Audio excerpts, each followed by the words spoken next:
terhormat. Iya, sore. Jadi gini, Bung. Pola di Kristen itu berbeda terbalik dengan pola yang ada di Yahudi. Jadi di Yahudi itu, Bung, Tuhan dulu, setelah Tuhan mengutus nabi-nabi.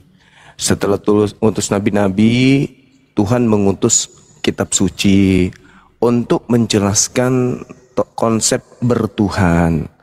Kalau di Kristen kebalik. Kalau Kristen mereka menentukan Tuhan dulu. Jadi dia dari bawah ke atas. Kalau Yahudi dari atas ke bawah. Dia tentukan dulu Yesus itu Tuhan. Habis itu baru mereka mencarikan judul. Ngambil dari kitab ini, ngambil dari surah ini, dari ngambil ayat ini, dari kitabnya orang Yahudi, nabi ini. Mereka ngambil untuk supaya Yesus yang sudah dipatok mati ini Tuhan, menjadi Tuhan bagi orang-orang yang tidak berpikir sehat. Ini dulu, ini pola. Jadi kerangka yang ada antara Yahudi dan Kristen, sekali lagi, Tuhan sudah ada. Tuhan yang sudah ada ini mengutus nabi-nabi, mengutus kitab suci. Kalau di Kristen, Tuhan yang tidak ada itu dibentuk dulu, dibuat dulu menjadi Tuhan, supaya diagungkan sebagai Tuhan. Maka Kristen perlu mengambil, mencomot, mentafsirkan, mencocokologikan kitab-kitab Tuhan yang turun kepada nabi-nabi Yahudi. Makanya bertentangan. Yang tadinya Tuhan bukan manusia dan bukan anak manusia. Kalau dari Kristen, Tuhan manusia dan juga anak manusia. Kalau di Yahudi Tuhan tidak serupa dengan makhluk, kalau di Kristen Tuhan serupa dengan makhluk. Kalau di Yahudi Tuhan maha menghidupkan, kalau di Kristen Tuhan dihidupkan. Kalau di Yahudi Tuhan maha mematikan, kalau di Yahudi Tuhan itu dimatikan. Dia kebalik. Inilah yang terjadi saat gitu, ini. Nggak gitu. Sabar. Saya kasih data dulu. Sahabat-sahabat dimanapun berada, saya Zulkifli M. Abbas mengharapkan sahabat-sahabat semua untuk kemudian mensubscribe, like, dan juga men-share channel kita ini. Salam Tauhid, salam satu Tuhan. Kenapa dikatakan begini? Kepada siapakah hendak kamu menyamakan aku, hendak membandingkan dan mengumpamakan aku, sehingga kami sama? Orang mengeluarkan emas dari dalam kantongnya dan menimbang perak dengan dacing. Mereka mengupah tukang emas untuk membuat Tuhan dari bahan itu, lalu menyembahnya, juga sujud kepadanya. Mereka mengangkat ke atas bahu dan memikulnya, lalu menaruhnya di tempatnya. Di situ ia berdiri dan tidak dapat beralih dari tempatnya, sekalipun orang berarti kepadanya. Mereka mengangkat kepadanya, ia tidak menjawab. Ketika ia orang berseru kepadanya, dia tidak menjawab. Dan ketika ia meminta keselamatan, ia tidak menyelamatkan. Mereka meminta tolong, tapi dia tidak menyelamatkan dari kesesakannya. Ingatlah hal itu, jadilah malu. Pertimbangkanlah dalam hati, hai orang-orang pemberontak. Ingatlah hal-hal dahulu dari sejak purbakala, bahwasanya akulah Tuhan dan tidak ada yang lain. Akulah Tuhan dan tidak ada yang seperti aku, yang memberitahukan dari mulanya hal yang kemudian dari zaman purbakala apa yang belum terlaksana, dan berkata, keputusanku akan sampai dan segala yang kukendaki aku laksanakan. Jadi tidak ada data di dalam kaidah keilmuan orang-orang Yahudi sebagai ahli kitab memberikan satu sinyalemen bahwa Tuhan turun ke bumi, itu nggak ada.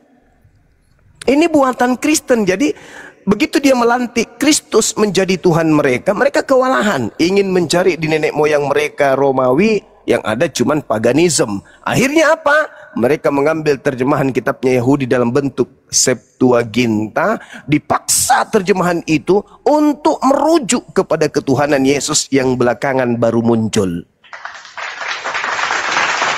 Anda mengatakan konsep Yahudi kagak? Dalil kubacakan Yesaya 46 nomor 5 dan seterusnya. Hendak dengan siapa engkau mempersamakan aku hingga kami sama? Kristen menjawab apa? Hendak mempersamakanmu dengan burung merpati dan juga manusia Yesus. Betul kan? Padahal Tuhan itu, kata orang Yahudi di dalam Yesaya 43 nomor 10, engkaulah saksi-saksiku, tidak ada Tuhan yang dibentuk. Yesus dibentuk. Yesus dibentuk menjadi daging.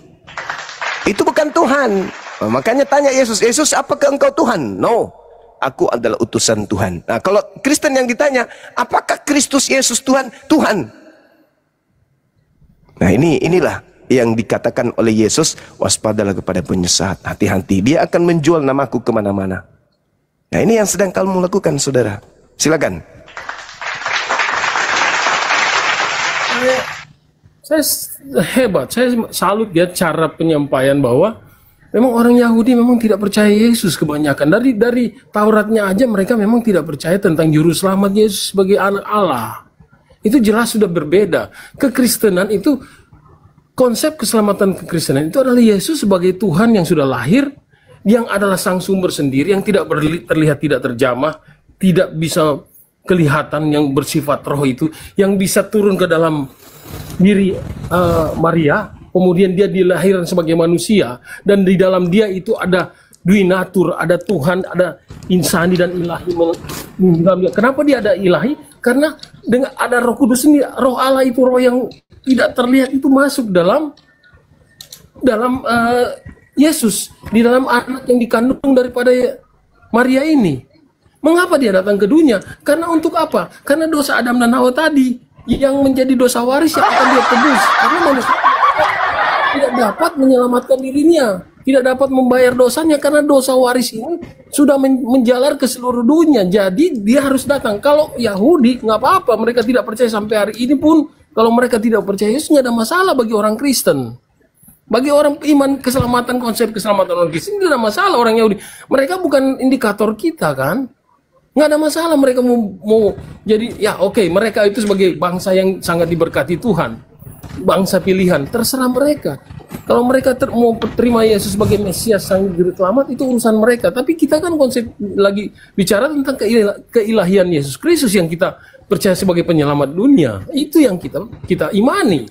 Apa masalahnya dengan kita? Nggak ada masalah kita dengan Yahudi kok, Yudaisme. Oke. Kata Yesus kepada Bani Israel, waspadalah kepada penyesat yang datang kepada kalian memakai namaku dan berkata, akulah Kristus. Kenapa dia disebut sebagai penyesat dan akan menyesatkan banyak orang? Satu, karena dia akan menggantikan hukum. Dua, dia mencoba untuk mengeksekusi Tuhan pencipta alam semesta dengan mendudukkan Yesus sebagai Tuhan yang setara dengannya. Itu yang kedua. Saudara, pernyataan saudara itu harusnya Anda malu. Kenapa harusnya Anda malu? Yang pertama, yang mampu menjelaskan tentang Tuhan kepada Bani Israel atau kepada dunia, Yesus. Yohanes 1:18, tidak ada orang yang pernah melihat Tuhan, tidak ada orang pernah mendengar Tuhan, tetapi anak yang ada di pangkuannya yaitu Yesus, dialah yang akan menjelaskan tentang menyatakannya, Tuhan bukan itu. menjelaskan, menyatakannya. Eksegesis itu dalam bahasa Yunani. Eksegesis itu dalam bahasa Yunani itu artinya mentafsirkan itu artinya mengurai, Coba baca menjelaskan. baik-baik, bro. Baca bahasa Yunani. Bahasa Yunaninya apa di situ? Eksegomai itu artinya mentafsirkan. Menyatakan dengan mentafsirkan. Itu sama doang, sama. Syukran. Beda, bro. Sahabat Indra. Nanti eksistensinya Allah itu di dalam. Kalau dengarkan saya dulu. Oke, saya ikuti irama Anda. Kalau Anda mengatakan bahwasanya dia menyatakan artinya dia adalah Tuhan, kau baca Yohanes 7 nomor 28, 29, nomor 30. Kamu memang mengenal aku, tapi kau tidak mengenal dia yang mengutus aku. Oh ya, kalau jelas. kamu memang sabar, jadi maksud Yesus menyatakan Allah. Saudara, jadi maksud Melalui menyatakan Yesus kita kenal Allah. Saudara, jadi maksud menyatakan itu maksud Anda pahami apa? Menyatakan itu maksudnya memperlihatkan diri daripada Allah yang tidak terlihat, yang transenden itu kita bisa melihat dia sebagai imanen, sebagai manusia. Nah, sekarang itu yang menjelaskan itu siapa? Yang menjelaskan itu siapa? Ya, Yesus sendiri, dia sendiri. Nah, coba kamu tunjukkan di mana Yesus mengatakan bahwa aku adalah Elohim yang turun jadi manusia, itu di mana? Loh, Itu adalah perkataan Allah sendiri kepada Yohanes. Di mana Yesus mengatakan aku adalah Tuhan yang nuzul menjadi manusia? Yesus mengatakan itu. Saudaraku, saudara dengarkan. Bagaimana Yesus, kita mau bertanya di mana Yesus berbicara kepada akulah kebangkit, dia nggak akan bicara begitu. Sekarang kesaksian Yesus tentang dirinya, dia itu siapa? Kesaksian dia di bawah dia adalah penyelamat, dia adalah Tuhan kan? Bohong, kamu turun. Dari tadi saya jengkel dengar kau bicara. Kau turun, kau ke gereja, kau sana, kau pisah, kau picoli sama pendeta sana. Otak enggak berfungsi. Kau turun. Saya enggak suka dengan penipu, penyesat. Ya, teman-teman saya di sini terlalu sabar untuk kalian tipu, untuk kau bodoh-bodohi. Yesus, menurut Yesus kesaksiannya dia hanya utusan Tuhan. Koplak. Jangan kau nipu di sini, pembohong, penyesat, penyembah setan. Yesus yang kau tuhankan itu beda dengan Yesus yang datang di tengah-tengah Bani Israel. Yesus yang datang di tengah Bani Israel itu bersaksi dirinya adalah utusan Tuhan. Waras sedikit napa? Sedangkan ketika berbicara mengenai Yesus yang kau tuhankan itu, setan yang datang pakai nama Yesus. Tadi di awal saya sudah mengatakan, Kristen polanya melantik Tuhan dulu, habis itu memaksakan anak Maria menjadi Tuhan itu. Itu Kristen itu. Jadi dia melantik dulu si Yesus yang datang kepada mereka, yang mereka tuhankan setiap saat. Lalu mereka menganggap bahwa yang mereka tuhankan itu adalah Nabi Isa atau Nabi Yesus yang datang di tengah Bani Israel. Inilah penipu ulung. Penipu ulung. Penipu ulung yang harus sebenarnya dikarantina supaya tidak menipu manusia yang lain. Nabi Muhammad mengajarkan dia adalah Rasul. Yesus mengajarkan dirinya adalah Rasul. Dia mengajarkan murid-muridnya dia adalah Rasul. Giliran tiba di gereja dia adalah Tuhan. Kenapa? Karena kalian itu mendudukkan Yesus yang adalah manusia ini adalah yang kalian sembah. Itu dua pribadi yang berbeda, Cak Kangkung. Maksa kali kau. Dalil kau bantah. Yesus mengatakan Yohanes 5 nomor 36, ada kesaksianku yang lebih penting dari kesaksian Yohanes, apalagi si manusia kucul pemakan babi tadi itu. Apa kesaksianku? Bahwa segala mukjizat yang aku lakukan, segala mukjizat itulah yang bersaksi bahwa Bapa yang telah mengutus aku. Sedangkan kalau di Kristen, dia adalah Tuhan. Buktinya dia Tuhan, dia bisa membangkitkan orang mati. Koplak, Yesus mengatakan segala yang dilakukan itu, mukjizat-mukjizat yang dia lakukan itu membuktikan kalau dirinya itu bukan utusan setan, tapi utusan Tuhan. Kenapa nggak mau sembuh dari kegilaan kalian? Ini sudah modern sekarang ini. Udah canggih sekarang. Internet ada di mana-mana. Kalian bisa belajar di mana-mana. Tinggalkan penyesatan-penyesatan seperti itu. Minimal kalian menyadari Yesus itu ada dua. Ada untuk Bani Israel, ada untuk seluruh dunia. Untuk seluruh dunia itu adalah yang palsu. Yang Bani Israel itu hanya untuk Bani Israel. Begitu. Jangan gila permanen apa? Minimal kalian ketika ditanya data, mana datanya? Di mana Yesus mengatakan dia bersaksi adalah Tuhan? Nah, kasih data. Ketika ditanya, Yesus bersaksi tentang dirinya siapa? Dia bersaksi dengan Tuhan. Kan koplak. Inilah kelemahan kalian. Ketika Yesus mengatakan penyesat, benar-benar setiap hari kami menyaksikan kalian melakukan penyesatan.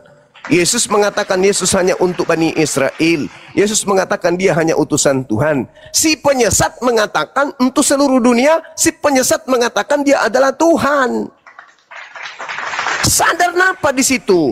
Ketika Anda mengatakan seekor kambing itu adalah ayam kepada orang lain, Anda sedang menyesatkan orang.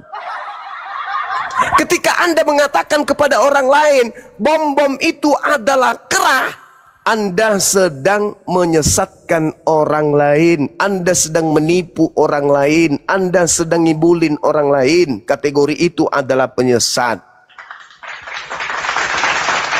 Katakan A pada A, katakan B pada B. Jangan manusia kau bilang Tuhan, koplak.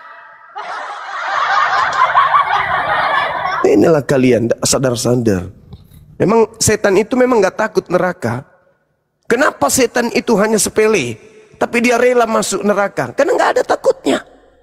Cuman diminta supaya dia sujud menghormat kepada Adam, mengakui keagungan ciptaan Tuhan, mengakui kemuliaan ciptaan Tuhan, mengakui kesempurnaan ciptaan Tuhan berupa manusia. Sombong. Kamu kutakar dengan neraka, nggak apa-apa. Kamu masuk neraka, nggak masalah. Kekal loh, nggak masalah. Yang penting saya tidak sujud kepada Adam. Nah, inilah kalian. Sudah jelas, Yesus itu manusia, nggak masalah. Yesus itu rasul, nggak masalah. Dia itu manusia lu, kesaksiannya dia sebagai manusia yang datang di tengah badan, nggak masalah.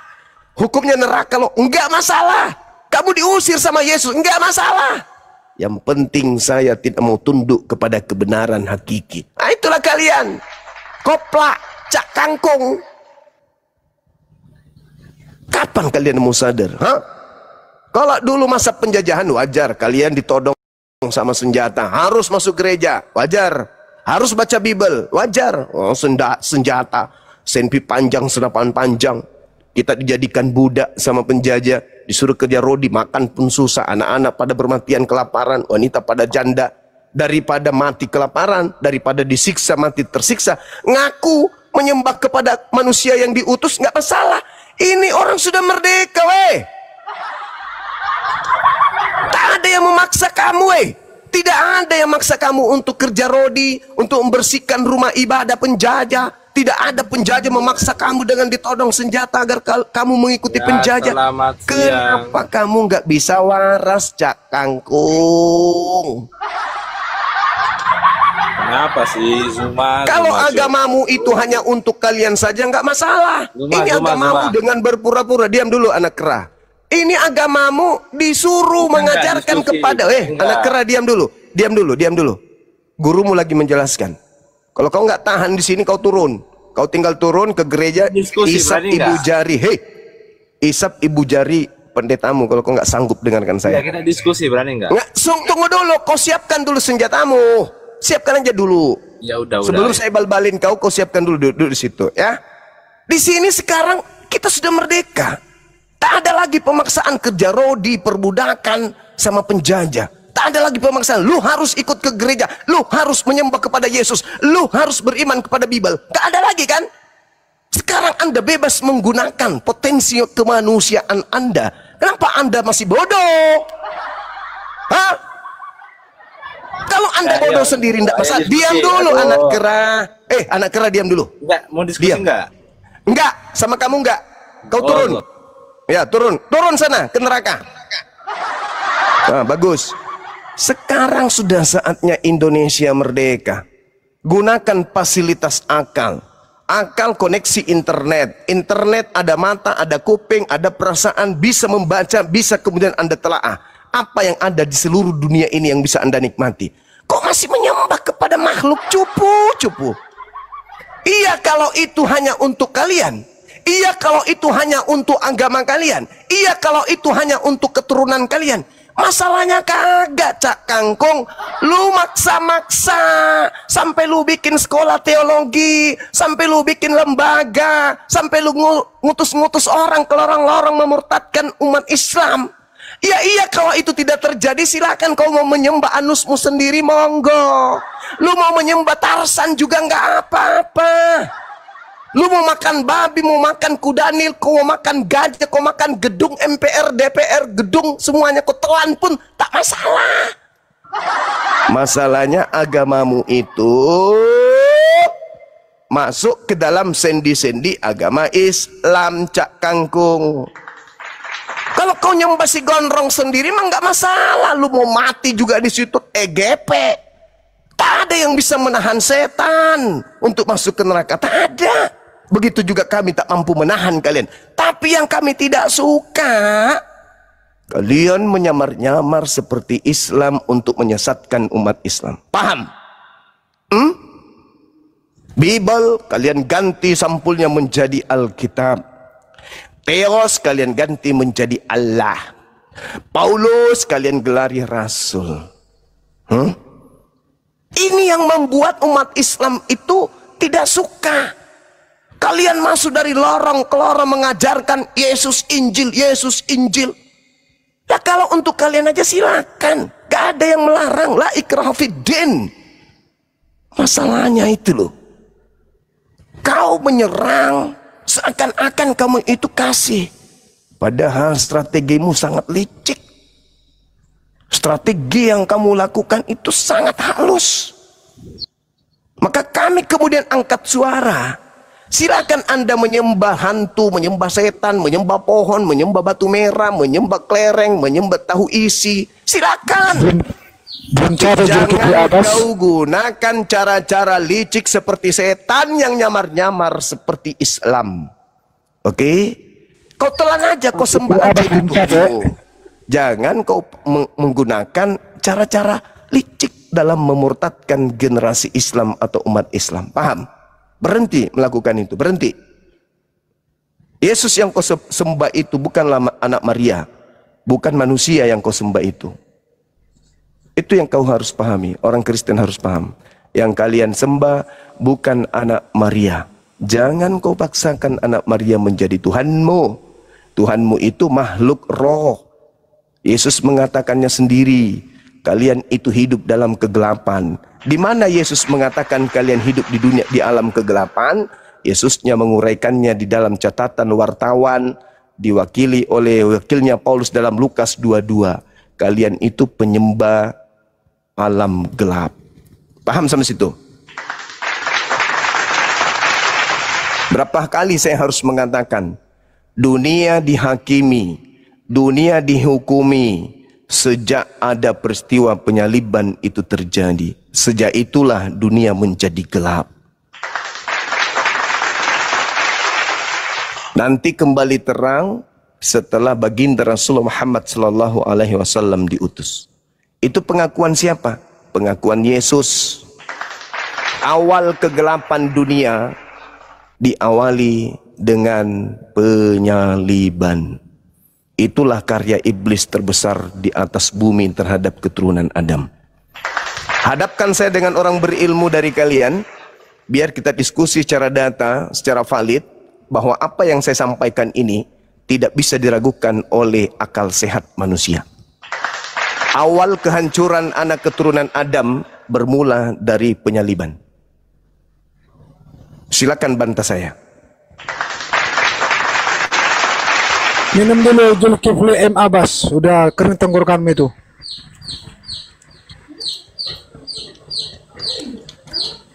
Halo, gimana? Saya bilang samamu, saya ulang lagi. Menurut Yesus, awal bumi ini dilanda kegelapan atau kuasa kegelapan adalah bermula dari prosesi penyaliban. Bukan mulanya setelah Nabi Muhammad ada, diutus jadi Nabi. Jangan kau menghujat, saya pakai data. Hah? Kata Yesus, sangkamu aku ini perampok, maka kamu datang lengkap dengan pedang dan pentung. Padahal tiap-tiap hari ada aku ini di tengah-tengah kamu di dalam Baitullah, dan kamu tidak menangkap aku. Tetapi inilah saatnya memang, dan inilah kuasa kegelapan itu bermula. Ya, itu boleh saja. Kapan mulai kuasa kegelapan itu dimulai? Kapan saatnya kata Yesus? Ya itu kan menurut sepengetahuanmu itu cuma. Itu Bible tadi itu menurutmu karena kamu tidak mengimaninya. Kalau penyesat itu gitu, ada dalil di kitab sendiri, dilencengkan. Yesus sendiri, inilah saatnya memang kamu. Dalilnya ada, dan tapi kamu salah mengartikannya cuma. Itu. Makanya Yesus dalam Yohanes 8, orang-orang yang ingin membunuh Yesus itu adalah anak-anak setan. Siapa yang menerima hadiah dari setan? Siapa yang menerima hadiah dari setan? Berupa penyelamatan dari setan. Karena setan berhasil membunuh Yesus, setan memberikan hadiah kepada pengikutnya, yaitu janji keselamatan. Tapi bohong.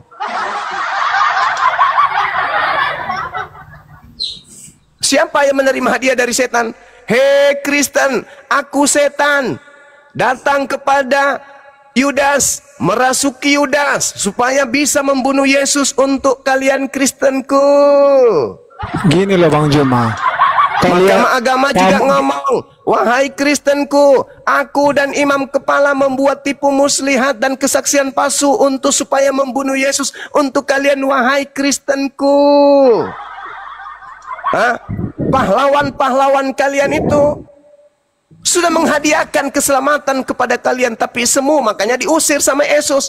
Enyahlah daripadaku, kalian semua adalah pembuat kejahatan, ondel-ondel. Dirimu aja yang ngomong Juma, kasihlah kesempatan bagi kita Juma. Otakmu itu pasang, kalau saya bicara pasang otakmu, habis itu kau bantah. Udah bisa bantah? Udah? Sudah bisa saya bantah itu Juma. Bantah dalil saya. Bisa saya bantah Juma. Nomor 52, nomor 53. Awal kuasa kegelapan menyelimuti bumi adalah ketika bermula kepada niatan penyaliban. Itu dalil. Iya gini loh Juma. Makanya kau bantah dalil saya. Kalau saya ngomong Juma, kamu itu salah menilai Yesus itu. Kau jadikan Yesus dua mulai dari kelahiran sampai kematian. Jadi itu kan sekarang itu karanganmu itu Juma. Kau buat dua Yesus mulai dari kelahiran sampai dua Yesus, kematian. banyak Yesus. Cuman saya fokus membagikan dua. Dari sekarang kutanya dulu kamu Juma. Yesus yang mana Yahudi, yang kamu percaya? Yang lahir atau yang dari yang di kematian? Yesus saya percaya cuman satu orang yang datang ke Bani Israel. Adapun yang datang ke Kristen itu penyesat memakai nama Yesus. Selama hidup Yesus, mulai dari umur berapa kau percaya itu kalau dia Yesus sebagai nabi diutus di tengah-tengah Bani Israel, lalu kemudian diangkat ketika dia di Taman Getsemani, datang malaikat memberikan kekuatan kepadanya, saat itulah dia diangkat. Ya itu kamu enggak sekarang gini Juma. Itu kamu imani mulai Yesus dari umur berapa sekarang? Apakah mulai dari bayi? Saya beriman sampai Yesus hari ini.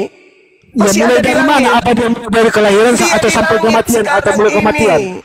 Dia di langit sekarang ini tanpa mengalami kematian seperti yang kalian mimpikan. Orang-orang yang berniat, orang-orang yang berpikir Yesus mati di salib itu adalah iblis, kata Yesus. Saya ulang. Ya. Orang yang berpikir Yesus mati di salib, kalau kamu mengatakan begitu, tunjukkan sama saya data di mana Yesus berkata dia tidak mati. Tunjukkan dalilnya di mana Yesus berkata kalau dia tidak mati bakal melainkan naik ke surga. Kau tunjukkan dalilnya Juma. Saya tunjukkan dalil. Yohanes 14 nomor 30.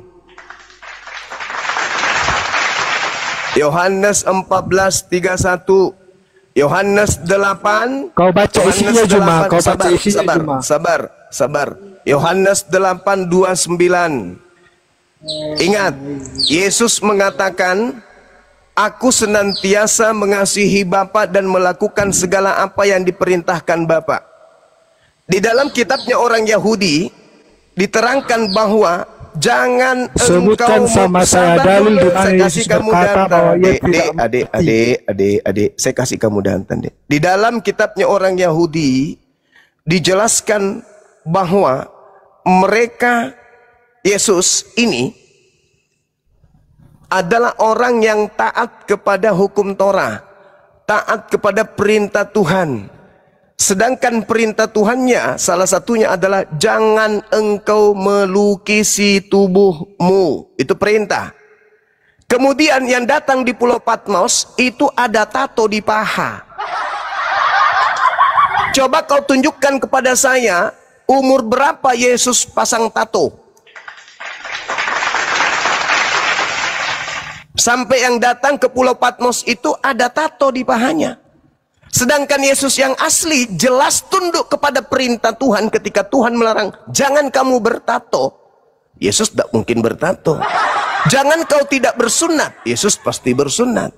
Jangan kau tidak bersunat. Yesus bersunat. Faktanya Jangan kau makan babi. Yesus tidak makan babi. Jangan menyembah patung. Yesus tidak menyembah patung. Jangan kau duakan aku. Yesus tidak menduakan Tuhan. Jangan kau bertato. Yesus taat enggak? Taat. Lalu siapa yang datang di Pulau Patmos ada tatonya? Itu bukti itu bukan Yesus anak Maria. Paham sampai sini? Belum paham juga? Ah? Belum paham juga? Kau cari bengkel otak kalau kau nggak paham. Ya silakan ngomong dulu sampai sepasnya bikin narasimu, nanti saya bantah nanti. Saya tanya sama saudara, taat tidak Yesus untuk tidak bertato? Imamat 19:28-27. Jangan kau melukis tubuhmu, jangan kau bertato. Itu perintah Tuhan. Yesus bertato enggak? Pernah enggak dia bertato? Lalu yang datang di Pulau Patmos, akulah Yesus, tunas Daus, bintang timur gilang kebilang. Itu siapa? Kata Yesus, waspadalah kepada penyesat yang datang kepadamu memakai namaku dan berkata, akulah Kristus. Yesus berkata Matius 24:24, sebab Kristus palsu akan datang dan bahkan melakukan mujizat dan tanda-tanda yang dahsyat. Termasuk mukjizat enggak ketika ia datang dalam awan-awan cuman suara dan cahaya. Akulah Yesus yang kau aniaya. Itu termasuk dahsyat enggak itu? Termasuk dahsyat enggak ketika dia ke Pulau Patmos mengajar kemudian orang yang kita tidak kenal menulis sebuah buku yang disebut Wahyu, buku mimpi. Dahsyat enggak itu? Dahsyat. Menampakkan dirinya dalam wujud manusia lalu kemudian dia bertato. Dahsyat enggak itu? Dahsyat. Sekarang permasalahannya, identifikasi Yesus selama 33 tahun, tidak pernah Yesus itu bertato cak kangkong. Kalau yang tampil di Pulau Patmos itu bertato itu siapa? Yesus. Tunjukkan buktinya. Kristen sedunia, tunjuk bukti di mana Yesus pernah bertato dan di mana Yesus pernah melanggar firman Tuhan di dalam Imamat 19. Jangan kamu menggoresi tubuhmu karena orang mati dan jangan merajai tanda-tanda pada kulitmu. Akulah Tuhan. Jangan. Perintah jangan. Jangan itu artinya suatu kewajiban yang tidak boleh dilakukan. Dalam bahasa Yunaninya adalah all atau low. Low itu artinya penekanan. Jangan. Berarti jangan kamu bertato. Yang datang di Pulau Patmos itu ada tato nggak? Ada tato. Melanggar imamat. Suruh ke neraka. Hanya iblis yang mau melanggar Tuhan. Kalau orang benar tidak mungkin melanggar Tuhan. Ingat, iblis itu raja dunia, raja kegelapan. Tatonya menuliskan apa? Raja di atas raja, Tuhan di atas Tuhan. Itu apa maksudnya? Apa maksudnya? Siapa yang raja di atas raja selain daripada Tuhan? Siapa yang raja di atas raja selain Tuhan? Yang ingin menyamai Tuhan siapa? Yesus. Mana dalilnya Yesus ingin menyamai Tuhan? Bapakku lebih besar, aku tidak dapat berbuat apa-apa. Perkataanku bukan dari aku. Terus manusia yang sudah sopan begini mengajarkan firman Tuhan, Anda lantik menjadi Tuhan. Hei saudara, coba kau tunjukkan ke saya di mana Yesus pernah bertato. Di bengkel mana dia melaser kulitnya? Pakai cat apa? No drop, Pilox.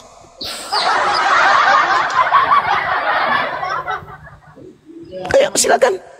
Imamat 19:28. Jangan kau bertato. Yesus mengatakan, aku mengasihi Bapa dan aku senantiasa turut perintahnya dan tidak pernah kemudian melakukan sesuatu yang bertentangan dengannya. Yohanes 14:31. Yohanes 8 nomor 29. Lalu Anda mau kemana? Siapa yang bertato ini? Yang punya payudara montok itu. Tuh kan? Tengoklah Bung, tengoklah. Tanya diri lo. Beginikah caranya Anda membantah data dalam Bible? Kayak mana saya membantah cuma? Silakan. Saya memang memancing Anda untuk membantah. Silakan. Saya diam 7 abad. Anda bicara setiap 300 abad. Awas kalau Anda berbicara tidak ada data, ku robek mulutmu pakai kapak. Silakan.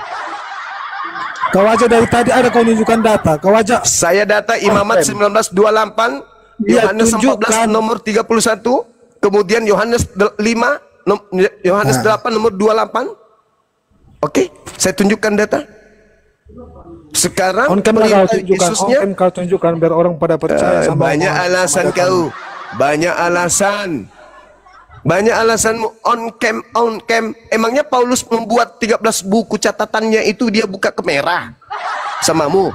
Hah? Udah, silakan kau kasih saya data. Sangga itu, sangga.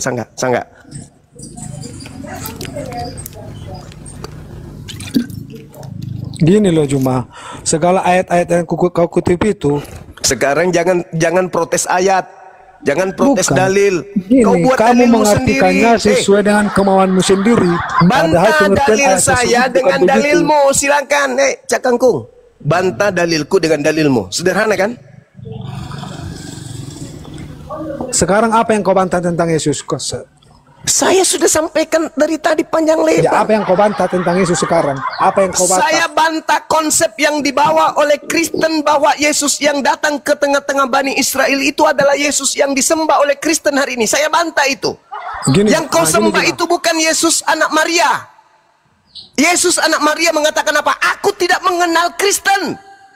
Matius 7, 22, 23. Udah? Kurang apa lagi data itu? Sudah? Sudah. Yes. Pertama saya mau bertanya gini Juma. Kamu bertanya lagi? Yesus itu mulai dari kelahiran sampai kematian atau mulai dari mana? Sampai hari ini saya meyakini Yesus itu masih eksis dan dia berada di langit. Tapi tidak mengalami kematian terangkat ke langit. Yang datang kemudian ke Pulau Patmos, yang datang kepada Paulus itu adalah penyesat yang memakai nama Yesus tapi bukan Yesus. Sampai sini paham? Bagaimana mau paham Anda Kristen?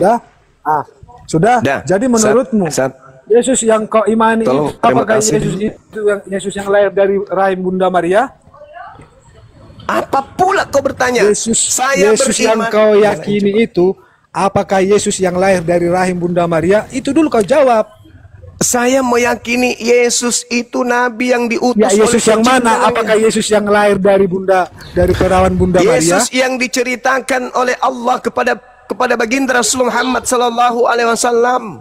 Kami menyebutnya dengan Nabi Isa. Orang Yahudi menyebutnya Isa. Apakah Yesus tersebut Yesus yang lahir dari perawan Bunda Maria? Itu dulu kau jawab.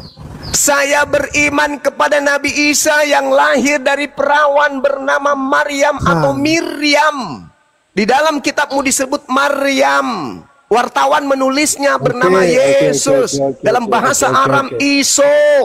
Dalam bahasa Ibrani Yesua. Dalam bahasa Arab Isa. Dalam bahasa Enteleheng disebut Yesus. Apakah engkau meyakini Yesus yang telah bisa memberi makan 5.000 orang hanya dengan 5 roti dan 2 ikan? Saya meyakini yang ada di dalam Al-Quranul Karim dalam surah Ali Imran. Allah kemudian menyatakan wa rasulan ila bani Israel anni kad ji'tukum bi ayatin min rabbikum anni akhluqu lakum minan tin. Artinya, aku adalah utusan Tuhan buat kalian wahai bani Israel, yang kepadaku telah diberi tanda dan untuk tanda bagi kalian dari Tuhanmu, yaitu aku membuat bagimu sesuatu dari tanah berbentuk seperti burung, lalu aku meniupnya, maka dia Tuhanku dengan izinnya menjadikan barang tersebut, tanah tersebut menjadi seekor burung yang hidup atas izinnya. Aku menyembuhkan orang yang buta sejak lahir. Aku menyembuhkan penyakit kusta. Aku menghidupkan orang mati dengan izin Tuhanku. Dan aku memberitahukan kepadamu apa yang kamu makan dan apa yang kamu simpan di rumahmu. Sesungguhnya kata Nabi Isa alaihissalam, inna fi dzalika la ayatan lakum in kuntum mu'minin. Sesungguhnya pada yang demikian itu terdapat satu tanda kebenaran kerasulanku, kenabianku, bahwa aku ini itu utusan bagimu wahai Bani Israel, jika kalian adalah orang-orang yang beriman. Sama kan? Ketika Yesus datang, aku punya kesaksian bahwa segala mukjizat yang aku lakukan, mukjizat itu yang bersaksi bahwa aku adalah utusan Tuhan. Sama kan? Sama. Terus Terus dari mana Kristen ini mengambil konsep Yesus membangkitkan orang mati karena dia 100% ilahi? Manusia tak berakal. Lebih mulia mana? Lebih mulia mana Isa yang kau percayai daripada Muhammad? Nabi Isa alaihi salam dengan Nabi Muhammad itu sama-sama mulia. Cuman di antara dua manusia ini ada yang dihinakan oleh manusia. Makanya dia turun ke bumi menjadi hakim karena dia dihinakan oleh separuh manusia. Siapa yang akan dihakimi oleh sang hakim? Si terdakwa. Siapa terdakwa ini? Karisteng. Di Al-Quran itu dia, itu sekarang narasi itu sudah berbanding. Sabar. Di Al-Quran sabar. Di Al-Quran Nabi Isa alaihi salam, Al-Quran surah An-Nisa ayat 159 turun menjadi hakim bagi Bani Israel ahli kitab. Di kitabmu jelas Yesus turun menghakimi orang-orang yang mengaku Kristen. Matius 7:15 sampai nomor 23. Yesus turun ke bumi berdasarkan Al-Quran. As-Sukruf ayat 61. Yesus turun kemudian mempersaksikan pada hari terakhir. Al-Quran Al-Ma'idah ayat 116 sampai 117. Ma qultu lahum illa ma amartani bi ani abudullah rabbi wa rabbakum. Aku hanya berkata kepada kaumku Bani Israel, sembahlah Tuhan pencipta langit dan bumi, Tuhanku dan Tuhanmu. Aku tak pernah mengajarkan kepada mereka sembahlah aku. Ada sekelompok manusia tanpa berkepala dari barat muncul. Mereka bergerombol menyembah aku.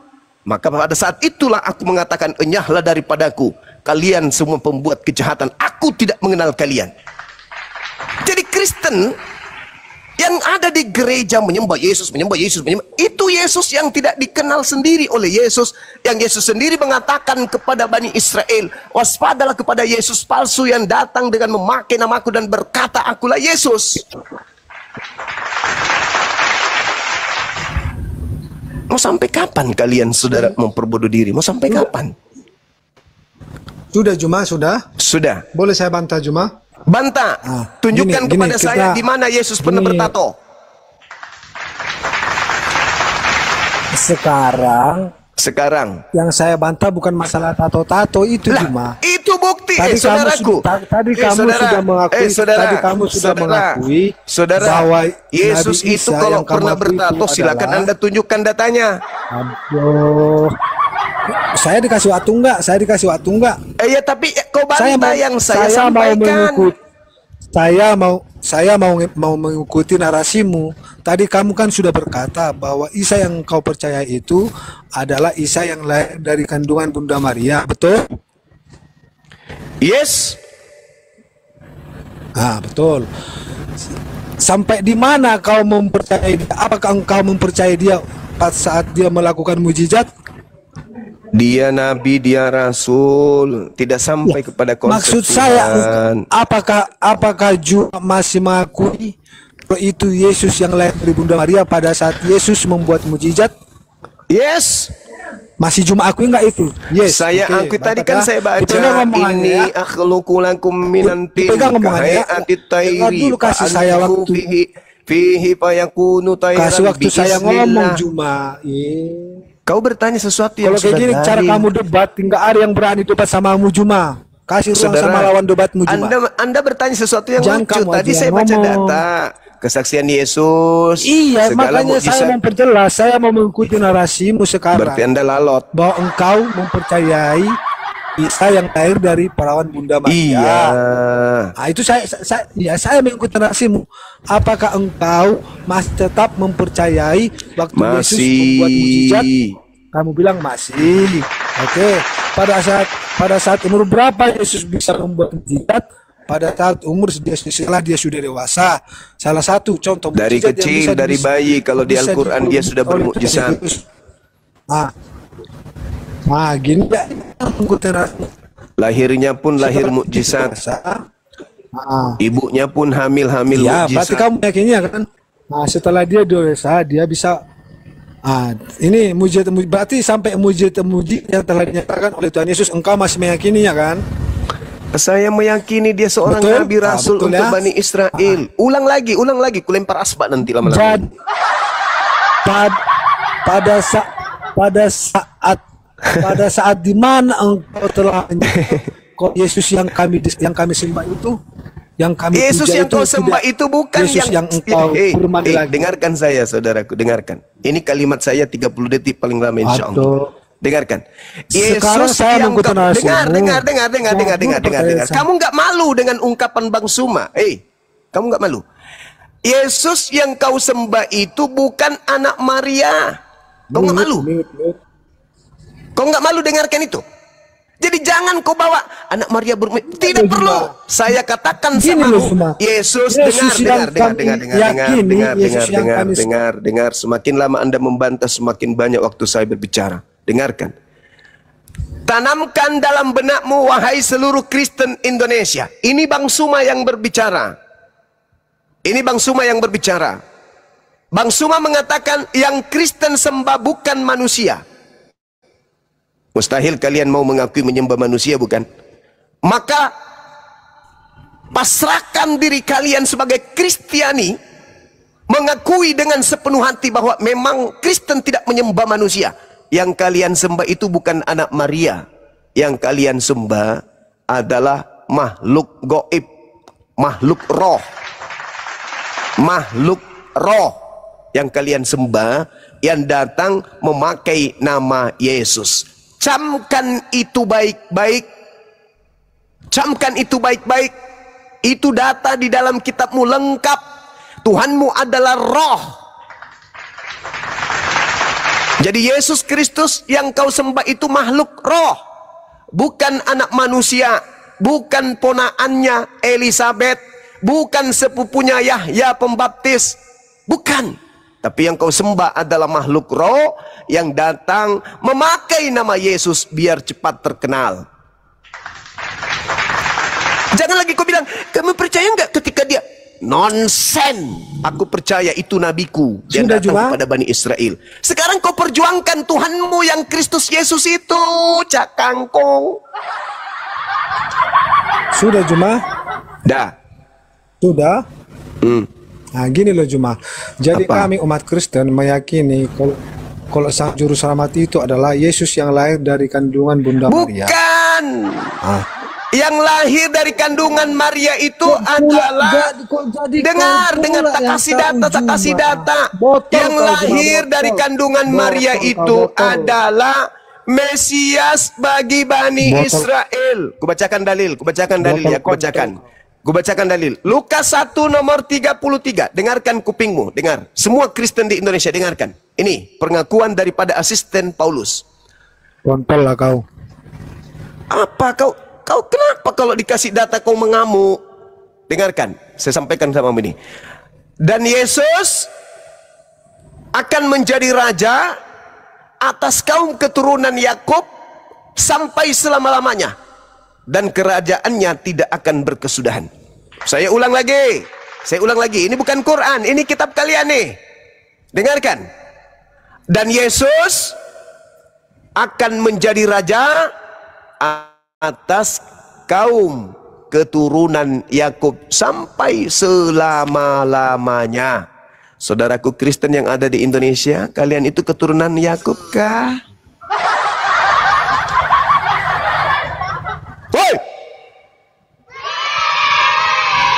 Kalian bukan keturunan Yakub. Bukan keturunan Yakub. Yesus itu menjadi raja atas kaum keturunan Yakub. Paulus juga ada lucu-lucunya sedikit memang. Inilah yang Al-Quran katakan, wa makaru wa makarallah wallahu khairul makirin.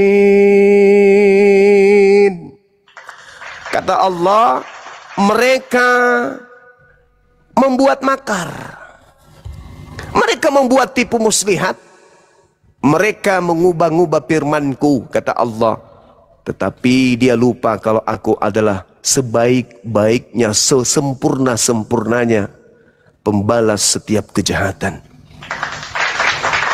Wa makaru wa makarallah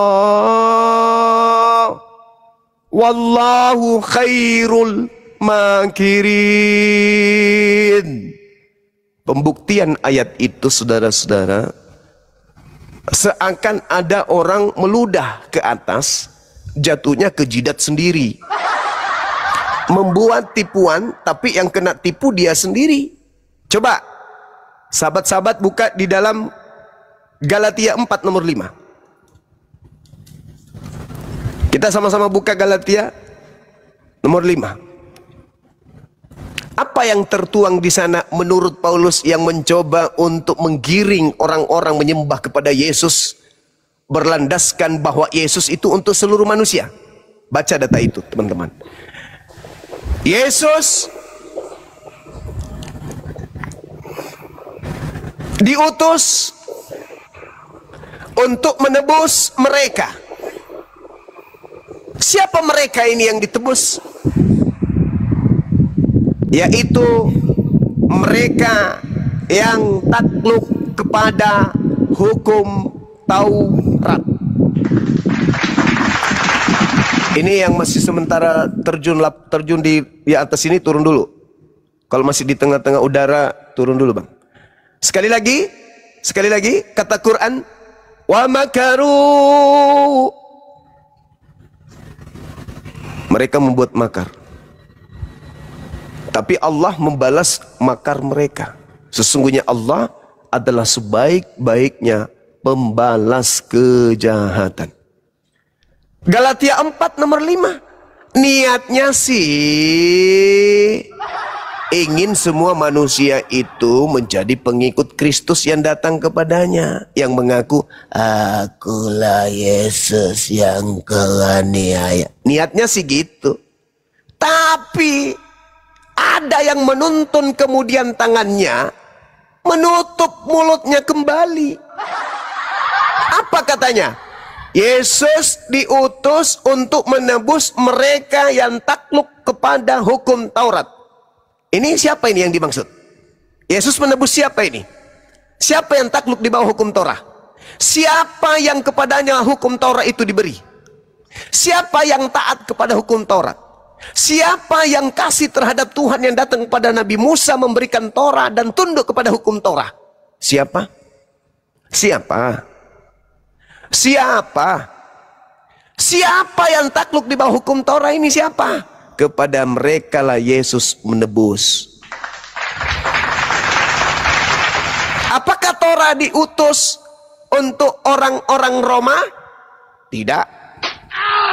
Apakah Taurat diutus untuk orang Belanda? Enggak.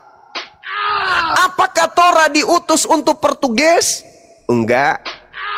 Perpanjangan tangan Portugis dan Belanda yang masuk ke Nusantara ini apakah kepada mereka? Enggak juga. Apakah orang Indonesia yang mengikuti Portugis dan Belanda? Nahi. Lalu mau taruh mana muka mereka itu? Hah? Mau taruh mana muka mereka itu? Yang siang malam. Sudah ku bilang, saudaraku Kristen se-Indonesia, Yesus yang kalian usung, Yesus yang kalian peringati lahirnya, yang kalian peringati kematiannya, yang kalian pestakan pada saat Natal, yang kalian sembah di gereja, itu bukan Yesus kami. Itu bukan Yesusnya umat Islam yang datang ke tengah Bani Israel membawa Injil lahir tanpa ayah sebagai nabi dan rasul bagi Bani Israel. Itu bukan Yesus kami. Beda. Yesusmu itu yang kau buat sendiri, yang kau sembah sendiri, yang kau tuhankan sendiri, yang kau setarakan dengan Tuhan itu sendiri, yang kau katakan mengosongkan dirinya turun mengambil rupa hamba dan mati sampai taat di atas salib itu sendiri. Jangan kau anggap itu adalah Nabiullah yang datang kepada Bani Israel. Yesus boleh ditolak oleh Bani Israel, wajar. Tapi kan pengutusan validasinya, Yesus itu stempelnya Mesias untuk mereka. Mau ditolak kek, mau diterima kek, apa urusannya dengan kalian? Kalian punya Yesus sendiri, beda dengan Yesus yang datang di Bani Israel. Memang Yesus berpesan kepada Bani Israel, kata Yesus begini, hati-hatilah kalian, akan datang penyesat, memakai namaku, berkata akulah Kristus. Jangan kamu percaya, mereka akan menyesatkan banyak orang. Siapa di luar Yahudi yang memakai nama Yesus, ngotot Yesus itu Kristus, dan mengikuti banyak orang, dan pengikutnya banyak orang, itu siapa? Nah, itulah penyesatnya. Sakit bang, mau kayak mana kebenaran itu harus ditorehkan, mumpung roh masih ada di jasad kalian. Kalau tunggu kalian mati, habis itu saya datang, gimana? Enak? Enak? Udah dinasihatin, udah dibilangin siang malam, kalian masih tetap kekeh. Enak, enak, rasain sekarang, enak. Kan nggak mungkin. Kenapa? Andai saja orang-orang yang sudah meninggal bisa kembali ke dunia, tak ada orang yang sesat. Seperti Ibu Watimena, Uti Watimena. Andai saja dia bisa kembali ke bumi, maka dia akan muncul. Saudara-saudaraku Kristen, ternyata Islam itu benar. Tapi kan dia sudah membelakangi alam dunia. Sekarang dia berhadapan urusan akhirat. Salah dia ketika hidup di dunia ini, selesai. Jadi perkedel neraka. Begitu juga sebaliknya. Andai saja agama Kristen itu benar, maka Yahya Waloni, ustadz besar kita, akan keluar dari kubur dan berkata, saudara-saudaraku Islam, ternyata Kristen itu benar loh. Tapi kan tidak. Ustadz Yahya Waloni sudah mati, gak bisa kembali. Ibu Uti mati memang Mena tidak bisa kembali. Artinya Tuhan memberikan kehendak bebas kepada manusia yang masih punya kesempatan untuk memilih mana yang hak, mana yang batil. Pakai otak berarti kalau gitu. Ya kalau keselamatan itu sudah nyata, maksudnya orang itu sudah merasakan Kristen benar, Islam benar, maka orang-orang yang dikubur ini minta bisa kembali, maka mereka akan mengatakan, ternyata benar loh Bang Suma, ternyata benar loh, ternyata si Bom Bom. Tapi kan kagak. Itu artinya apa? Untuk apa kau minta petunjuk dari orang yang sudah mati? Untuk apa? Petunjuk sudah ada sama kalian. Apa itu? Bible dan Al-Quran. Dah cukup. Ngapain kau minta petunjuk kepada orang mati? Petunjuk sudah nyata. Haza siratul mustaqim. Akulah jalan, akulah kebenaran, akulah hidup. Tidak ada yang sampai kepada Bapa tanpa melalui aku. Sudah ada petunjuk itu. Kenapa pula jalan ke Monas kau katakan Monas? Jalan kepada Bapa kau bilang Bapa. Yesus hanya jalan, kau jadikan tujuan. Tidak usah, kita nggak butuh orang yang sudah mati untuk datang menjelaskan kebenaran. Kebenaran itu sudah ada, Bible, Al-Quran, dan alat untuk menangkapnya sudah ada di masing-masing kita, yaitu akal. Wa qulil haqqu mir rabbikum. Ayolah saudara-saudara, gunakan akal. Gunakan akal. Kita disuruh oleh Tuhan kita ini, ayo berperang dengan kejahatan, berperang, lawan kejahatan itu, lawan dunia gelap itu. Dengan apa? Dengan akal sehat. Masa iya besi bertonton bisa kalian layangkan, melayang ke udara, besi bertonton bisa kalian angkat dari negara satu ke negara lain, dari kota satu ke kota lain. Masa kebenaran hakiki kau tidak bisa temukan? Besi yang tak pernah bisa masuk logika sederhana, melayang mengangkat ribuan manusia per hari antar pulau, antar negara, kok bisa? Tapi giliran mencari kebenaran kalian bodoh. Kalian bisa berbicara dengan orang yang ada di luar negeri, jaraknya beribu kilometer. Dalam waktu sekejap suaramu bisa didengar dari sana, melalui HP yang kalian temukan pakai otak. Kenapa giliran kebenaran otakmu buntu? Pada saat kecil, orang tuamu memilih makanan untukmu. Pada saat kecil, orang tuamu memilih pakaian untukmu. Begitu besar, tak ada lagi orang tuamu memilih makanan untukmu. Itu terserah kamu karena kau sudah dewasa. Ketika engkau besar, tak ada lagi orang tua memilih pakaian untukmu, mana yang layak kau pakai, mana yang tidak, karena kau sudah dewasa. Tapi giliran kecil, kamu tak ada memilih ketika kamu diajak ke rumah ibadah. Kau tidak punya kemudian pilihan. Kamu anak kecil yang tak berdaya.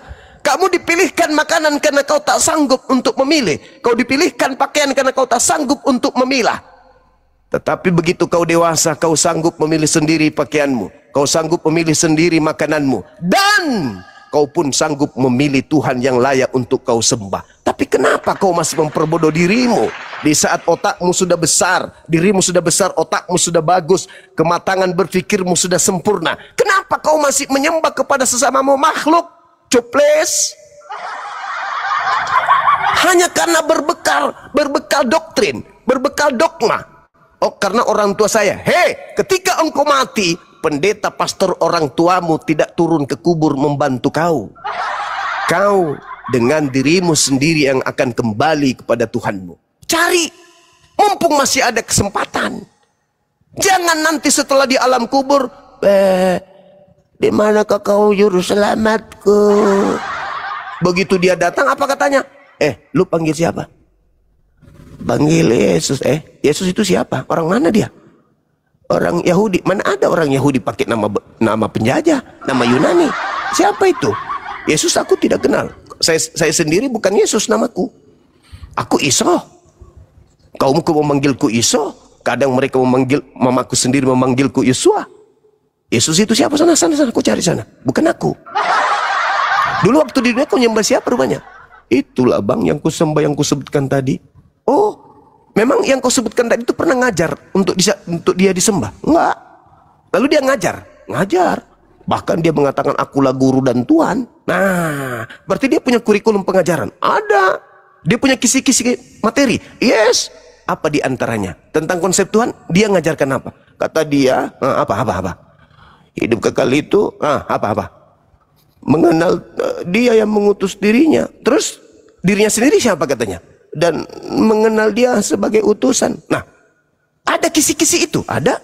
Referensi itu ada? Ada. Pernah kau baca? Pernah. Terus lu kenapa menyembah kalau dia mengatakan hidup kekal itu mengakui dirinya sebagai utusan Tuhan? Iya juga ya. Yang salah siapa? Kamu? Tetangga lu? Orang tua lu? Siapa yang salah? Orang tua gue bang. Lah, kamu pun gak punya akal rupanya. Waktu dewasa kau bisa milih wanita. Waktu remaja kau bisa milih makanan. Waktu remaja kau bisa milih universitas yang bisa kau tempuh, yang mau kau kuliah. Waktu remaja kamu pernah beli sepatu cewek untuk kau pakai? Enggak. Kenapa? Karena gak cocok. Nah, waktu remaja kamu gak mikir apa cocok kau menyembah kepada sesama manusia? Iya juga ya bang. Sekarang ngapain? Lu mau kembali ke bumi? Iya sih. Gak bisa. Kenapa? Kan udah mati lo. Jadi sekarang ngapain? Ya udah, kamu nikmati. Tuh, sana tuh tempatmu kembali tuh. Tempatmu nanti kamu di situ berselancar, kamu di situ kemah selama-lamanya. Gimana mau kemah bang? Itu lautan api bang. Ya itulah nasibmu, terima aja tuh. Itulah yang akan terjadi. Jadi saudara-saudaraku, mumpung masih ada kesempatan, Islam ada di tengah-tengah kalian, mengajarkan kebenaran, menyampaikan bagaimana logika kita berfungsi. Ya kalau agama kalian itu hanya untuk kalian aja nggak apa-apa. Ini masalahnya agama lu. Kalian ngajarkan kepada umat Islam yang tak tahu apa-apa. Sudah nyata-nyata wanita muslim, dia berhijab, keluar dari pondok pesantren, berjalan, kalau kamu datangin, adek, iya bu, Islam ya? Iya bu. Apa sih rukun Islam itu? Apa sih rukun iman itu? Ini bu. Nah, kamu tahu nggak di rukun agamamu itu ada percaya kepada Injil, beriman kepada Injil, beriman kepada kitab. Percaya nggak? Percaya bu. Apa salah satu kitabnya? Injil bu. Nah, kamu beriman kepada Injil? Iya bu. Kamu punya kitabnya? Enggak ada bu. Loh, berarti kamu beriman buta. Karena kau nggak punya kitabnya, tapi kau katakan beriman kepada Injil. Mau nggak ibu kasih Injil? Mau bu. Dikasihlah Bible si kucluk. Dibilangnya itu Bible Injil. Kan koplak, penyesat, setan. Digodalah anak itu. Adek ini suka baca-baca ini, Bu, membaca, suka Bu. Nah, ini Injil yang disebut di Al-Quran nih kitabnya. Baca ya. Iya Bu. Boleh minta nomor HP-nya kah? Iya Bu, ini. Nanti boleh Ibu telepon. Boleh Bu. Target pulang. Bang ke rumah penasaran, dibukanya lah si Bible ini. Wah, Tuhan melayang-layang apa segala macam. Hari ke-8 Tuhan nonotnya dipotong. Habis itu Tuhan nete kepada ibunya. Geli dulu pertamanya kan, geli. Ditelepon, tradadeng. Selamat siang. Siang Ibu, ini Ibu yang tadi yang 3 hari lalu nak. Ibu Marta. Oh, Ibu Marta. Gimana Injilnya sudah dibaca? Udah Bu. Terus apa kesannya? Ada yang lucu Bu. Apa? Katanya ada Tuhan nenen sama ibunya. Oh, mau nggak Ibu jelasin sama adik ini? Mau Bu, kapan kita jumpa? Aku ada les Bu hari Senin. Nanti habis les boleh nggak Bu? Berapa menit kira-kira Ibu bisa ngobrol sama adik? Ya 1 jam lah. Oke sip, janjian. Korban dibujuk. Mentang-mentang dia anak ini polos, lama-lama digiring, diajarin murtad koplak. Itu yang terjadi. Lah kalau kalian menyembah kepada Kristus yang bukan manusia itu untuk kalian sendiri, untuk keturunan kalian sendiri, ya silakan, monggo. Sayangnya kalian tidak mensifati itu. Kalian mensifati apa yang Yesus katakan, waspadalah kepada penyesat yang datang memakai namaku dan berkata akulah Kristus. Mereka kata Yesus, mereka akan menyesatkan banyak orang.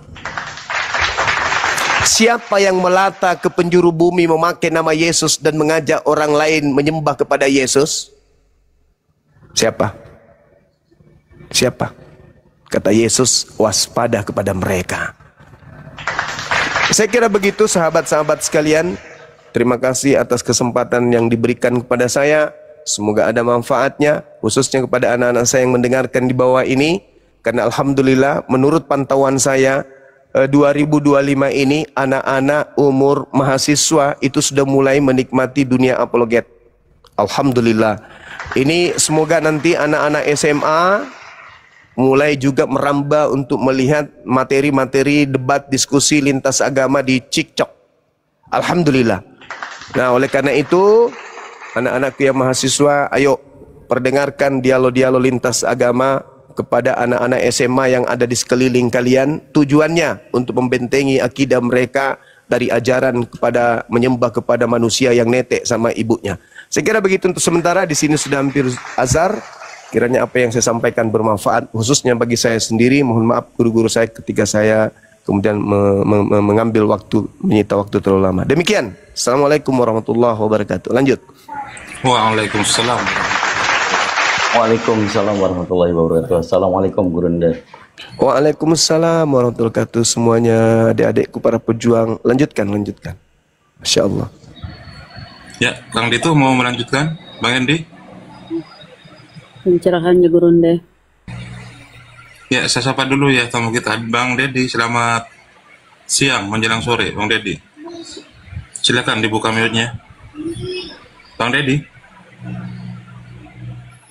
Bang Dedi, saya turunkan. Assalamualaikum Kang Dito. Kang Dito ini. Waalaikumsalam Bunda. Iyalah saya, nggak ada yang lain. Nah, ganti profil. Iya. Kenapa dibahas tiap hari siang malam untuk membentengi adik-adik kita ya yang masih awam, yang masih kurang pemahamannya. Nah, tiap hari Gurunda ya, kita semua ini nggak capek-capeknya loh. Insyaallah. Semoga Gurunda selalu sehat walafiat ya teman-teman, ustadz-ustadz kita. Tanpa Gurunda, tanpa kita ini, siapa lagi yang akan menyuarakan? Ayo. Inilah gunanya adanya dialog lintas iman ya, lintas agama. Tadinya loh, awalnya, mulanya, saya tidak tahu apa itu Kristen. Tapi setelah kita berkecimpung di dunia diskusi ini, anak-anak kita, keponakan kita, bahkan tetangga itu pun Kalau kita ngobrol sama-sama, saya kadang menyenggol sedikit bahwa begini loh mereka dengan segala daya upaya mereka berusaha mengkristenkan hati-hati, dan saya pun membahas di grup-grup WhatsApp keluarga ya. Kita selipkan dakwah di situ tentang bahayanya pemurtadan. Nggak bisa dipungkiri teman-teman, jangan kita berpangku tangan. Semua punya tanggung jawab yang sama. Ayo. Nah, Patris Kristen, saudara. Patris. Iya, iya. Kristen. Kristen, Bang. Iya, Kristen. Nah, silakan. Kang Dito mau maju diskusi santun ya, Bang ya. Lanjut. Iya.